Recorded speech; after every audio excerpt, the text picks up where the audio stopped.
With MailChimp, you get more than a URL. You get an all-in-one marketing platform to help drive sales with things like data-driven recommendations and powerful automation tools. Get started today at MailChimp.com/smartmarketing. MailChimp, built for growing businesses.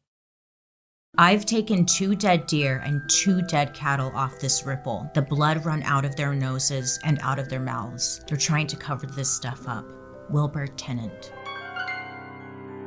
Hi friends, I hope you're having a wonderful day today. Thank you so much for joining me in my lair. Oh my God, look at it, it's so cute. I'm so excited to be here. Welcome to my new podcast. It's called Dark History. Woo! So, maybe you're wondering why Dark History? Well, over on my YouTube, I do a series called Murder, Mystery, and Makeup, where I talk about a true crime story that's been heavy on my noggin.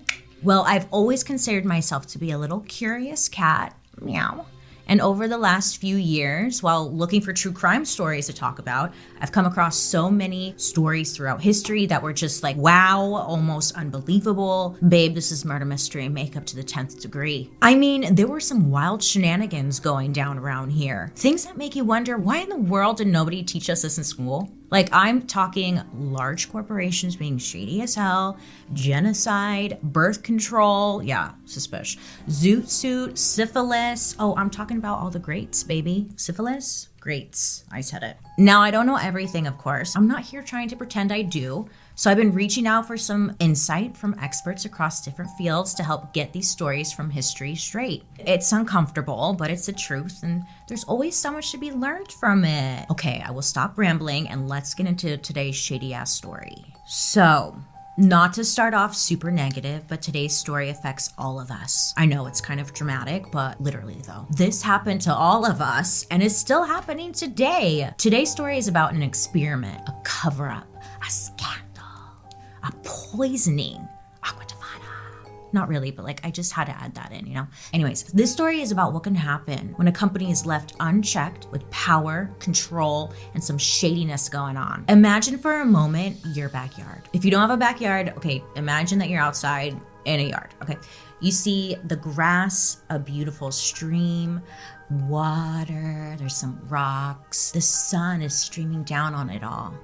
It's so beautiful. You enjoy this yard for many years. It's your yard, your own little personal heaven. There's cows mooing, birds chirping. You get it. It's nice out. Now imagine one day you step out onto your usual spot and you notice that the grass isn't as green as it used to be. The water in the stream isn't as clear as it once was. You don't hear the birds chirping, no cows mooing. There's now a darkness in your once happy spot. It's just not the same. Well, this, my friends, is what happened to Wilbur Tennant. In the 1980s, Wilbur had run his family farm with his siblings for years. Now, they weren't like crazy, wealthy people. These were small town cattle farmers. They lived a simple kind of life. But what they did have was a lot of bills and a lot of land. Eventually, Wilbur's family had decided to sell off some of their land to a nearby company, but they still ran the farm on the remaining property. It seemed like the right thing to do. They needed some money. It was a trusted company buying the land, and they really didn't have anything to lose at that point besides the land, So it worked out for them. One morning in the early 1990s, Wilbur is walking around the farm. He's checking on his cattle. He's doing his thing, shaboop shabap. Anyway, he's walking around his property and he notices something strange. There's a dead cow down near the lake, or the creek, whatever it's called, on his property. Now, it wasn't just normal dead. It was all sorts of funky. The poor cow had blood and foam coming out of its mouth and its nose. It's pretty uncomfortable to look at, even for Wilbur, who's been around farm animals all of his life. He's seen a dead cow or two, but he's never seen one that has died looking like that. So Wilbur got a little suspicious and starts paying closer attention to what's going on the farm. Now, Wilbur was putting some pieces together, okay? It's coming together in his mind, and realized that ever since the family sold part of their land to that company, Wilbur's cows had started acting real unusual. Now, Wilbur never had issues with his cows acting out of hand, but he noticed some of the more gentle ones, they were becoming just really nasty and aggressive towards him. Yeah, the cows were just going crazy and just getting mad. Oh my God, not mad cow though, but they were getting mad. Anyways, some of the cows had weird growths on their bodies or lost patches of their hair. And then more and more cows started dying. They're just dropping like flies. Or cows, I guess. Either way, but it's just not making any sense to Wilbur. Nothing had changed. If anyone knows cows, it's Wilbur, okay? He's been working on a farm all of his life. Of course he knows cows. So Wilbur Tennant tries to find some answers. He goes to a local vet, but the vet suggests that maybe it's something Wilbur was feeding them like it had to be. He then goes to some lawyers, politicians, even journalists, because he feels that something bigger is going on. But nobody will give him the time of day. No one will speak with him. No one will give him any help. So he's feeling frustrated, obviously, like, great, love this for me, you know? Now at this point, Wilbur decides, screw it. I'm just gonna do it myself. He decides to dissect the dead cows and he records the whole thing on VHS tapes for proof. Or it's for personal use. I don't know, I'm not judging. Either way, he's got the tapes. During one of the dissections, he opened the mouth of a dead calf and discovered all of the teeth had completely gone black. Yes. He examined internal organs and saw that some just didn't look right. They were the wrong color or the wrong texture. And Wilbur ended up dissecting quite a few cows and they all had something more going on inside of them. Wilbur knew he hadn't changed their diet and it couldn't have been something that he was doing. The only thing that had changed was the Tennant family selling some of their land to that company. What company was it, you ask? Well, it was the biggest employer in their hometown. Let's welcome to the stage DuPont Chemical. Love it. Now, DuPont wasn't just the biggest company in their town, it was the wealthiest too. Anyone and everyone who lived in town worked for DuPont. Hell, even Wilbur's brother's name's Jim, he worked for DuPont. It was the pride and joy of their town. It's how everyone made their money. So, what the hell is DuPont Chemical? Well, DuPont, I'm keeping it simple by the way. DuPont made some groundbreaking materials like the iconic Teflon, Mylar, and Lycra. Now these names, they might sound familiar to you because they're literally everywhere. Teflon is a coating that is used on non-stick pans to make them, you guessed it, you smart little cookie, non-sticky. It was groundbreaking when Teflon came into the market. Now, Lycra is basically spandex, also groundbreaking, okay? And it's used for sports, clothing, bathing suits, that kind of thing. Also changed lives. All of your stretchy pants, Lycra. So they are constantly innovating new ways to make material that is not natural. But when making chemicals, the process creates a lot of highly toxic waste. The kind of waste that would make you melt, like in the movie Roger Rabbit, remember? Remember when that guy melts? I think it was the cartoons that melt in the tar or something, but it was terrifying as a kid. I was terrified of that. Anyways, that's what I think of the chemical waste does. Personal opinion though, I don't know. Anyways, so why did DuPont Chemical want the land anyway? It turned out that DuPont used the Tennant farmland it bought as a landfill for the waste that was coming from its factory. People within the company, they named this area the Dry Run Landfill, which came from the name of the creek, the same creek that flowed into Wilbur Tennant's property, the same creek that these cows seem to be dying by. Now, ain't that some shit? Turns out, DuPont put in a large pipe that was pumping waste into Wilbur's creek. Not just any waste, it was chemical waste. That's right. Could you imagine? The Tennant family fully believed that DuPont was putting poison in the water or some kind of chemical was coming from their plant, and they had to know it. But over time, the family was getting more and more frustrated because no one seemed to care. No one seemed to show any interest as to what was happening. And a lot of people in the neighborhood, they rolled their eyes or ignored the family's claims because DuPont was, again, major for their town. They didn't want to cause any drama, any problems between the town and DuPont. As far as they knew, it was between Wilbur and DuPont, and nobody wanted any business with that. They didn't want to ruffle any feathers. So finally, somebody recommends an environmental lawyer to the Tennant family that they should contact. Now, this lawyer was like the grandson of someone's friend of a friend, and the Tennants go out on a limb and they hope that this guy will work with them. And shebang, that's how the Tennants meet attorney Rob Billet. And this is where things kick up a notch. When was the last time someone came up to you and said, "Oh my God, you smell amazing. What perfume are you wearing?" Yeah, I know it's been a while for sure. But fragrance is personal. Whatever scent you're wearing, you know it's something that you like, but most of all works well with your body chemistry. But maybe you've been wearing the same perfume for the last couple of years, because how do you even find a new fragrance that you actually like without wasting a bunch of money? Well, with Scentbird, you can find a way to have great taste and change up your fragrances without breaking the bank. I'm talking the Gucci's, the Tom Ford, Versace. Scentbird.com will keep you smelling good month after month. Scentbird is a fragrance subscription service that gives you the opportunity to shop from over 600 brands. Now, with their flexible subscription option, you can skip a month without hitting any type of penalties, or you could keep choosing a new designer fragrance to try every month for just $16. There are so many perfumes and colognes to choose from, and a ton of unisex options as well. I personally am a big fan of unisex fragrances, so when I saw that, it made me happy. Okay. Now, normally, I always stick with unisex or kind of like woodsy scented fragrances. Yes. I recently tried from Scentbird the perfume Taos Love Me, which is a wonderful blend of fizzy grapefruit, peony rose, and jasmine, which surprisingly works great with my chemistry. Most of the times, floral fragrances trigger a migraine. I can't do it. But this one, it smells like spring. You have no idea how groundbreaking. I love that for me. With Scentbird, you can choose the perfume you want to try, and they'll send you a 30-day supply. Not sure what scent you're looking for? Well, with Scentbird, you can find a new fragrance by brand, style, occasion, season, and more. Oh, there's a huge selection of high-end fragrances, again, just for $16. And for you, my friends out here listening, you can get 30% off your first month today. That's only $11 for your first fragrance. Just go to Scentbird.com and use my code DARKHISTORY for 30% off your first month. Again, that's Scentbird.com for you to try your new favorite perfume or cologne for just $11. Get your smell on, babe. Sign on and smell amazing. A big thank you to Scentbird for partnering with me on today's episode. Now let's get back to the story.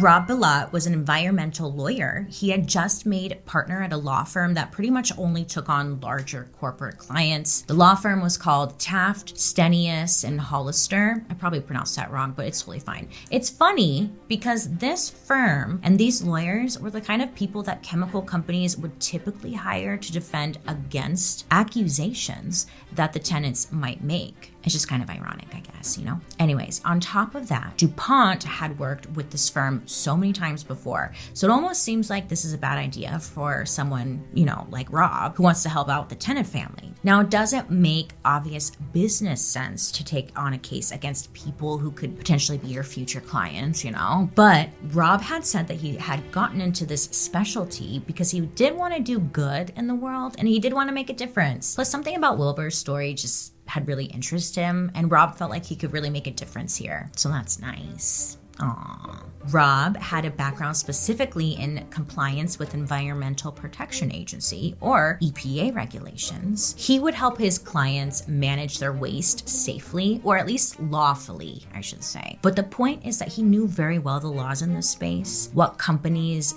did put out toxic waste, where they put it, is that legal, all that stuff. So with all that knowledge, plus a ton of VHS tapes, photos, and documents the tenant family had collected over the years, Rob Bilott decided to take on the case against DuPont Chemical. And in the summer of 1999, Rob files a federal suit against DuPont Chemical in the Southern District of West Virginia. Now, this is a big deal, okay? Wilbur starts to feel like this is finally gaining momentum, right? Like, he and his family are maybe finally going to get answers and get justice for what they've been through. I mean, they lost their farm. Well, they didn't. Okay, look, they lost like all of their cattle and whatnot, and that is how they made their money. So, they've lost it all pretty much, is what I'm saying. So, Wilbur is on a high. He's like, yeah, we're doing it. But then seconds later, DuPont's in-house lawyer is like, no, stop.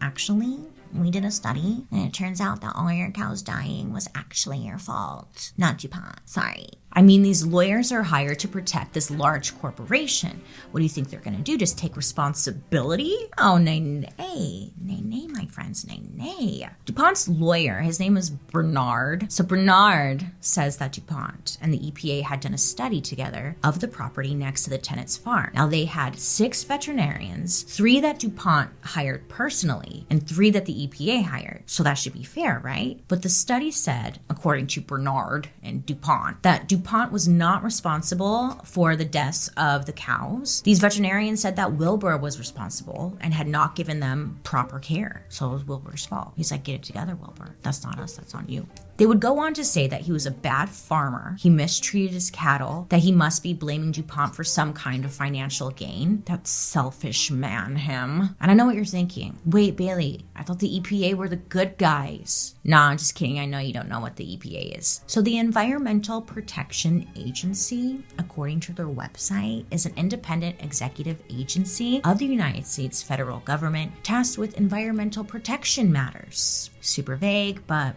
okay. Government agencies like the EPA have super close relationships with the companies and corporations in the same sector. Usually, these relationships involve money. And what I'm getting at is that the EPA was working alongside DuPont Chemical. You know, they had a super intimate relationship. The EPA is supposed to be on top of DuPont, making sure that they are following the rules when it comes to their toxic-ass chemicals. But I don't know.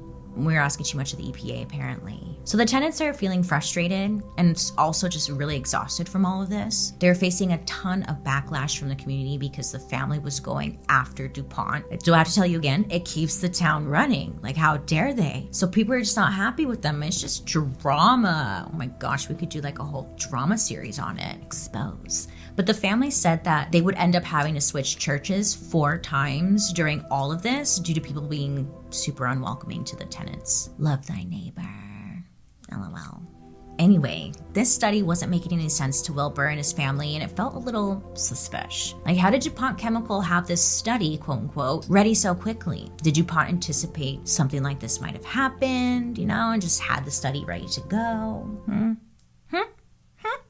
Well, back with Rob the lawyer, he decides to go hard through the massive amounts of papers, documents, records, VHS tapes from DuPont's files. Then one day while he's digging around doing his research, he finds a letter from DuPont to the EPA. Oh yeah, it's worth like a second look, right? What is this? This is a little weird. In the letter, it was mentioned by DuPont that there was a chemical substance found at their dry run landfill site, the one near Wilbur, remember? Yeah, well, and this chemical substance was different. It was one that they had never recognized before. DuPont managed a ton of chemicals at their dump sites all day, every day, so coming across a chemical that they didn't recognize was different. This substance was called PFOA. Rob, the lawyer, he's like, yeah, what is PFOA? Yeah, I know. What is PFOA? He can't find anything on it in his usual resources. Not the library, not lists of regulated materials. It's just nowhere to be found. Finally, he gets in touch with a chemistry expert on the phone. He's like, bing, bing. Hey, this expert tells Rob, like, hey, I don't know what PFOA is. Okay, he's not familiar with it, but he was familiar with something similar, PFOS, which is the same thing, but it's like along the same lines, but it's not the same thing. It's so complicated. Like, chemistry is complicated, and I'm not going to try and like teach you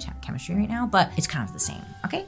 Anyways, I think though that these companies, they use like all these acronyms, technical words, mumbo jumbo, because they don't want people like the tenants to understand what they're talking about. They don't want even like Rob, the lawyer, to understand. It's better for them to create confusion, make people think they're just stupid, or maybe that they just don't understand enough. But hey, what the hell do we know? So Rob, the lawyer, he goes to DuPont and he asks, like, what in the hell is PFOA? And that they needed to hand over all the information and materials related to PFOA. And DuPont's like, no, they refuse. Well, luckily, Rob, he's a lawyer. So he files a court order, which is granted to get DuPont to share their documents. DuPont wins Douche of the Year because they sent over dozens of boxes filled to the brim with countless documents. Just like they wanted the paperwork to be confusing, they wanted the materials to be overwhelming in number. This is how a company like DuPont can create darkness while seeming to operate in the light. They act like they're helping and doing the right thing. Here are the documents. find all the evidence you need. Oh my God, we're amazing, you know?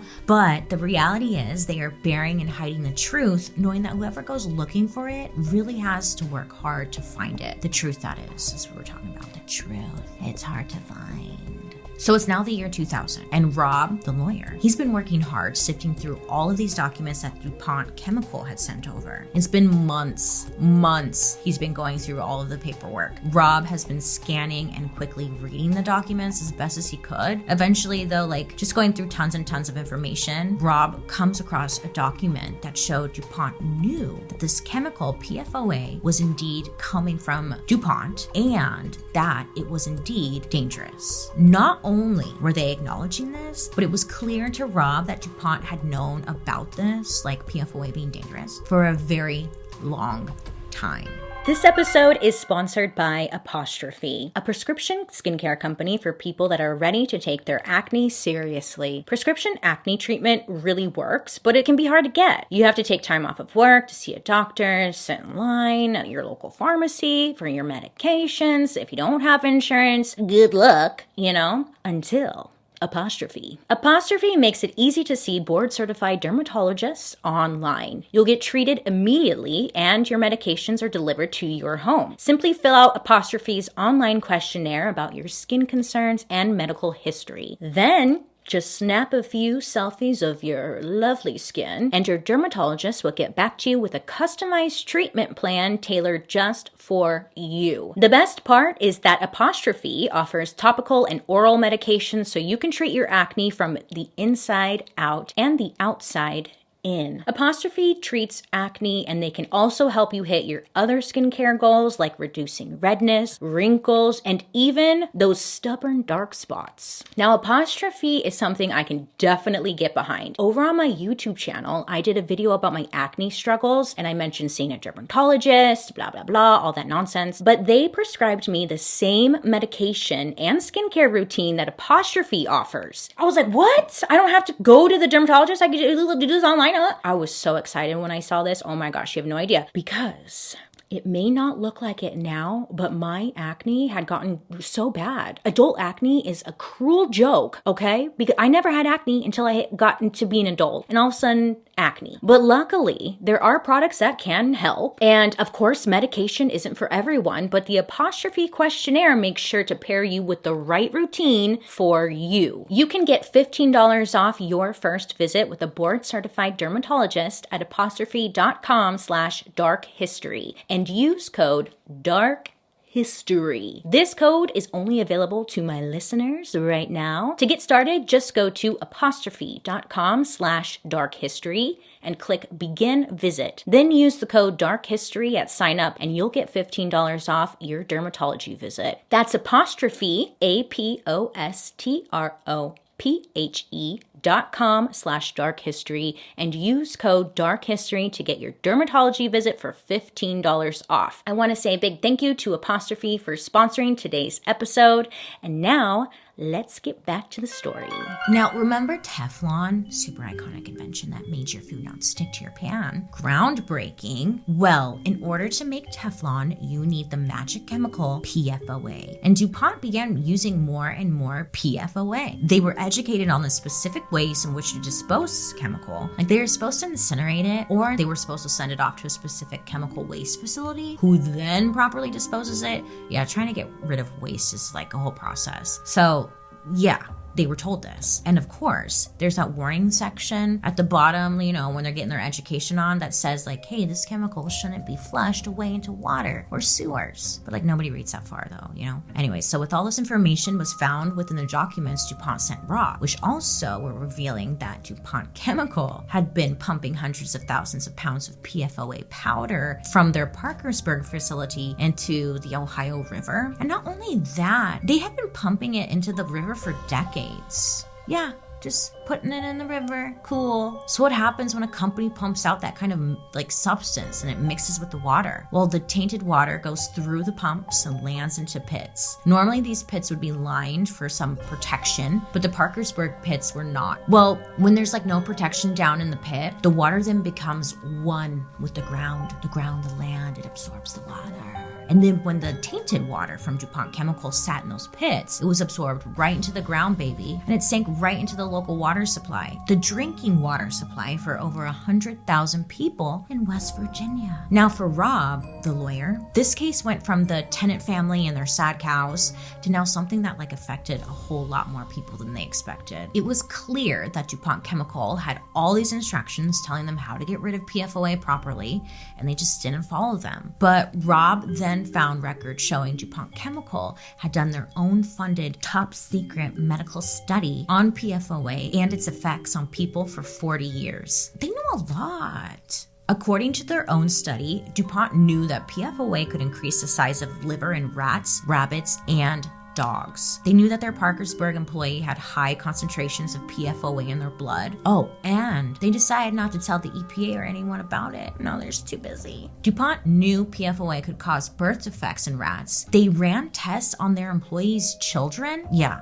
that's right. They tested on children, and they determined that 2 of 7 live births resulted in eye defects. By 1991, DuPont Chemical had an internal safety limit for PFOA concentration in water. DuPont felt they knew how much could safely be in drinking water based on their own studies. But they didn't want to say what that safe number was, but they knew what it was, but they're not going to tell you what it was. It's like you're just playing games with a 3-year-old. It's just whatever this secret number was. DuPont learned that a local district had 3 times the secret number amount in their drinking water. There was just a ton of PFOA going on in the waters and nothing was said. Well, DuPont scientists found out that PFOA caused cancerous tumors in lab animals and might result in prostate cancer in humans. After this discovery, it was brought to DuPont's attention, but they did nothing with that information. They were like, okay, thanks, that's super helpful.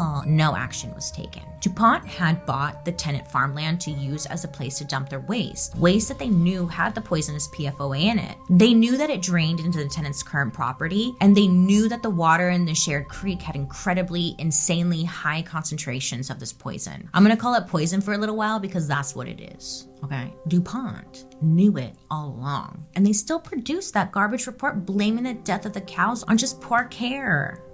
What douche canoes. Rob Bilott, the lawyer, he made his case, and in late 2000, the tenants came to a settlement agreement with DuPont Chemical. Rob got his fee, and the case was closed before it ever reached trial. So is that it? Does this all go away quietly? Did the tenants get, some money to make up for the dead cows, and DuPont just gets to go on pumping that poison into the waters of West Virginia? Well, when you really think about it, water just doesn't stop at state lines, water doesn't know what a state line is. So maybe this story would end there. But once again, nay, of course it does not. Now, Rob, the lawyer, he was really angry, okay? DuPont didn't just know about the poison. They had known about it for decades, and they knew it was in the drinking supply. And they hid that from the government, and they hid that from the public. In the year 2000, the manufacturer that they used to purchase PFOA from stopped making the substance. So DuPont then started making it themselves, and they just kept raking in the profits. So Rob tried to take this information public. He wrote a 972-page brief called for immediate regulations for clean water for those nearby. Now, he sent this 972-page brief, which, how was that brief? But okay. But he sent all of that to the directors of all the regulatory agencies in the US. So think the EPA, even the US Attorney General. DuPont requested a gag order, essentially confirming to the public that they didn't want this report to get out. And people began to think maybe there's something more to this damn story. Maybe this is worth paying attention to. Today's episode is brought to you by Wicked Clothes. Have you heard of Wicked Clothes? Okay, look, they sell clothing that's kind of dark, it's kind of creepy, kind of funny, but it's cute. It's really cute. You need to check out their designs over on their website, wickedclothes.com. Just take a second to browse because their artwork is the best. Oh, they have shirts, crew neck, anything about ghost hunting, the Mothman, lots of paranormal options, and a little bit of death and bones scattered about too. But they made it cute, I'm wearing the Mothman sweatshirt right now. It's one of my favorites. I Love anything Mothman, first of all. Thank you so much. I need to go visit the Mothman statue, and I'm going to wear this. But this is currently one of my favorite sweatshirts I got. I've actually purchased from Wicked Clothes before they reached out and wanted to sponsor, and I was so excited when they did. I was like, yes, I love you guys. I was thrilled, to say the least, because they make such cute designs. There's great options, and most of all, the pieces are comfy. Do yourself a favor and check out wickedclothes.com and use coupon Dark History to get 10% off. Also, if you want to save some time, you can get that coupon automatically applied by going to the link wickedclothes.com/dark history. A big thank you to Wicked Clothes for partnering with me on today's episode. Now, let's get back to the show.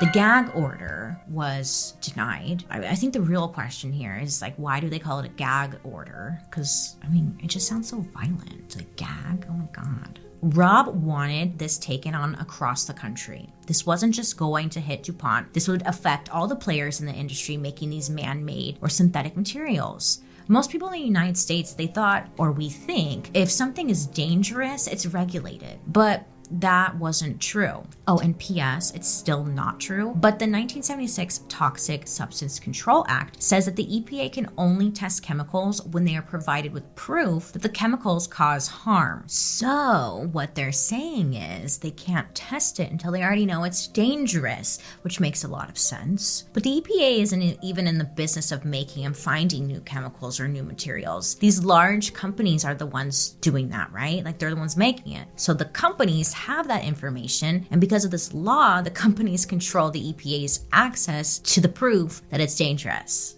You know what I'm saying? Like they can hide the proof of harm and avoid EPA testing and avoiding regulations. You know, they don't want to follow the rules or regulations because that would just cost them money. I mean, look how cheap they are. They wouldn't even line their pits or properly dispose of the chemicals. I guess in order to make a lot of money, you have to cut a lot of corners. Green is such an ugly color, isn't it? In 2005, thanks to Rob, the lawyer, DuPont reached a $16.5 million settlement with the EPA after they were finally found in violation of the Toxic Substances Act. They paid the fine, which was the largest civil penalty the EPA had ever charged a company within its history. To someone like me and you, like that seems like a lot of money, you know, don't get me wrong, 16 million, yeah, I'll take it.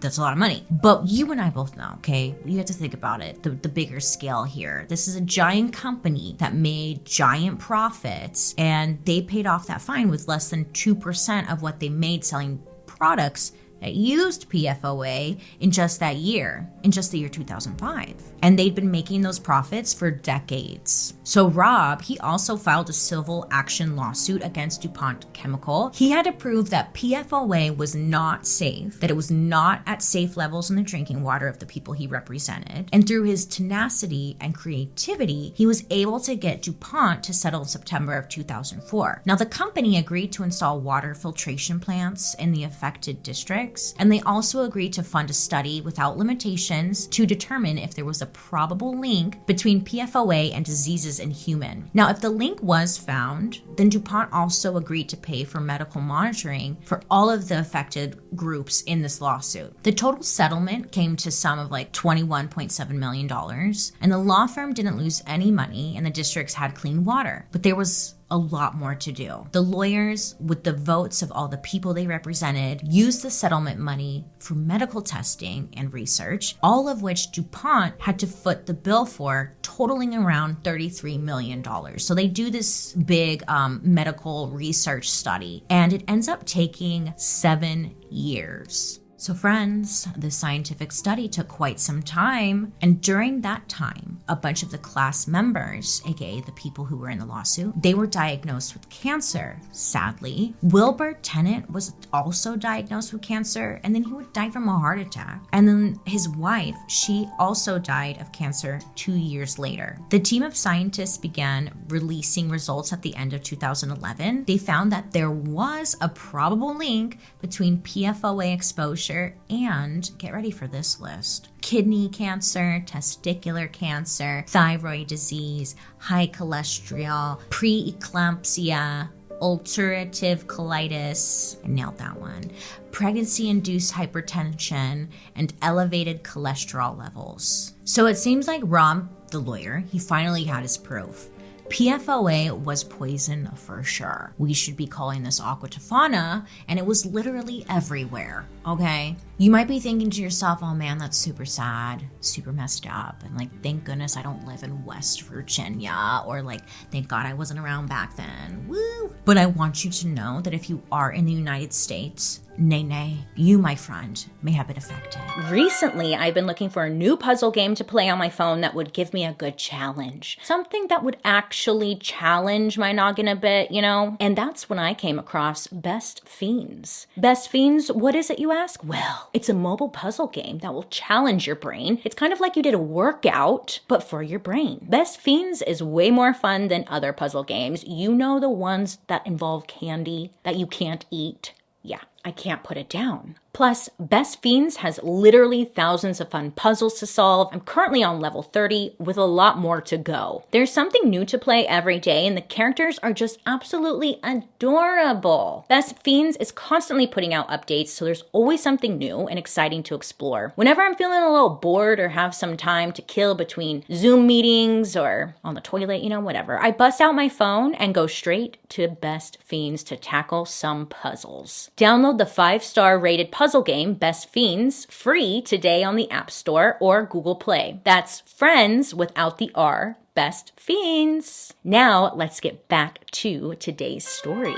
In 2002, the EPA found that it wasn't just drinking water, but also the general public at risk. Anyone who used Teflon pans to cook with, for example, the super iconic Teflon pans that were literally in every household also had PFOA. Yes. And it was being like cooked right into the food. You ate it. Not you, but like, you know, you might have, but not you. Anyways, the EPA also found out that PFOA had made its way into American blood banks. People were donating their blood, which very nice of them. We applaud them. They didn't know that they had PFOA in their blood, and it was donated. So then, like, PFOA is just like, it's raining PFOA. By 2003, it was estimated that the average American adult had a concentration of PFOA in their blood of 4 to 5 parts per billion. In America today, nearly every person is likely to have PFOA in their blood. Yes, it's in you. Manufactured chemicals have been found in 94 different water districts across 27 different states, and they've been found, PFOA, it's been found in the blood of salmon, swordfish, sea turtles, sea lions, polar bears. I mean, the list can really go on here, you know. So new studies on these types of chemicals appear all the time, and the evidence continues to suggest that these man-made chemicals have complex effects. In 2014, it was found that breastfeeding is a major source of exposure. Other studies found that exposure during infancy is associated with immune deficiency. Now, researchers in Italy, let me tell you, they found a link between exposure to these chemicals and lower sperm counts, lower sperm mobility, and shorter penises. Yeah, you heard me right. No need to rewind 15 seconds. Shorter penises. In October of 2016, 3,535 people filed personal injury lawsuits against DuPont Chemicals. The first actually to go to trial was Carla Bartlett, I believe, who survived kidney cancer. Now, she was awarded $1.6 million. The company would pay out an additional $670 million to 3,550 people who were exposed to PFOA. Eventually, DuPont stopped producing and using PFOA in 2013. And the 5 other companies worldwide that used it also began phasing it out, which reminds me, I forgot to look up what those 5 other companies were. Oops. Go Google it. Let me know. Anyways, so in 2015, DuPont made a new corporation called Chemours. And now Chemours uses a similar, different compound that is supposed to biodegrade at a faster pace. Eye roll, sure. Which they knew about this quote unquote safer compound for more than 20 years. But of course, it took the lawsuits, the EPA, national attention to make them think like, hey, maybe we should make this switch. Maybe we should care or pretend to care. This alternative compound, by the way, unregulated.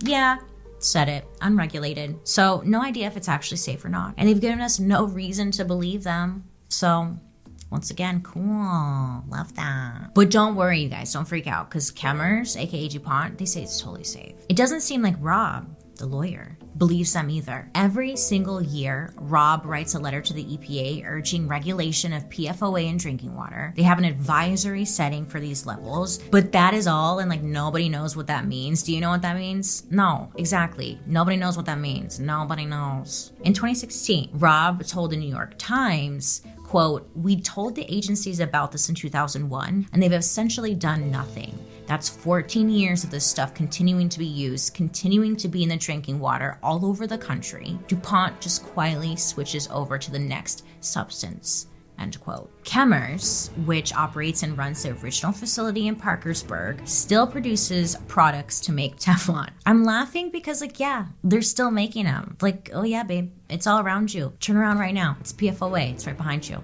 You know, like, it's everywhere. They're still producing it and still dumping it away. Oh, and more DuPont spin-off companies are out there, like Dow Inc. It's like we're in some weird Twilight Zone, you know? So people were concerned and following closely the DuPont chemical case, but the message so far was DuPont did something bad, they paid a fine, they did some testing and like found a backup, or they changed their name, moved things around, and no one went to jail. The end. You know, like that's what the story was. So anyways, these corporations learned the true power or true lack of power that regulatory agencies have in the United States. And in a world that mistrusts science, underfunds research, and allows for people to bounce back and forth between government jobs and corporate jobs in the same field, what chances do we have to stop the next DuPont chemical disaster? I mean, it's probably already happened, shit. Unfortunately, bad news for us, different variations of this poison are still in our drinking water. Yes, we are poisoned. And it's in everyday materials that you think of as second nature. Remember how I mentioned the story affects you? Well, it does. Because you have a very high chance of having PFOA in your blood. To keep it simple, our body just doesn't have the ability to break down the chemical. And when you really think about it, isn't that gross? Because of DuPont, you have this thing in you, right? And like you would think that would make more noise, you know? If the EPA couldn't or wouldn't stop DuPont, well, what can we do about it, you know? Like who the hell are we? And these large corporations, they're just clearly making us ill. What can we do about it? I personally really admire Rob, the lawyer, Wilbur, and the tenants for their bravery to go after a large company like DuPont. I mean, that's ballsy. That takes some serious balls. Also, for the years of dedication to seeking justice and for seeking the truth. I'm a sucker for a good old-fashioned David and Goliath type story, but I wish I could say like the little guy won here, but we did not. DuPont is a good example as how important it is to push for actual environmental regulations, not just to save the trees or the whales. I mean, yeah, those things are great. Of course, we want to save those, but literally to protect yourself from these large corporations who want to take advantage of us and our bodies, plus the lands that we live on. Look, you don't deserve to get poisoned over eggs not sticking to your pan. I just quickly want to take this moment and give a big thank you to DuPont Chemical for all of their beautiful secrets that have affected all of us. I appreciate that. Oh, also, guys, you can totally blame your small member on DuPont. Just saying. It's an opportunity. When I first read about this story, I found it super fascinating because Rob uncovered a pretty large secret, right? DuPont was poisoning the water and all of us with the chemicals in their products. This was proven. And nothing happened. Why? This question literally keeps me up at night. We have these chemicals in our blood from products that we've been sold, and they've been proven to make people sick. I mean, isn't that enough? You would think, right? Isn't that a bit concerning to anybody? You know, what do we do with this information? And honestly, I think that's a great question. I guess step one is bringing awareness, right? But if DuPont got away with poisoning all of us for so long, what could everyone else be hiding? And what can we do to stop this from happening again? I want to know. Because we need some answers here. We need a plan. Let's continue this conversation. Hop on over to Twitter using the hashtag #DarkHistory and let me know what you think. Anyways, if you enjoyed this story, join me over on my YouTube, where you can watch these episodes after the podcast airs, and also catch my murder, mystery, and makeup, which drops every Monday. Now, I told you today it would be a little dark. It's in the title, so just get over it, okay? Anyways, thank you guys so much for hanging out with me today. I hope you have a wonderful rest of your day. You make good choices. Try to get some sleep tonight, even though you've been poisoned. And I'll talk to you next week. Bye. Dark History is an Audio Boom original. Executive producers include Chelsea Durgan from Slash Management and Brent Montgomery, Ed Simpson, Fanny Baudry, Avi Gandhi, and Daryl Christian from Wheelhouse. Video directors Trent Barboza and Spencer Strathmore. Producer Lexi Kyvan. Research provided by Elizabeth Hyman. Written by Sarah Camino and Haley Gordon. And hosted by me, Princess of the Dark, Bailey Sarian.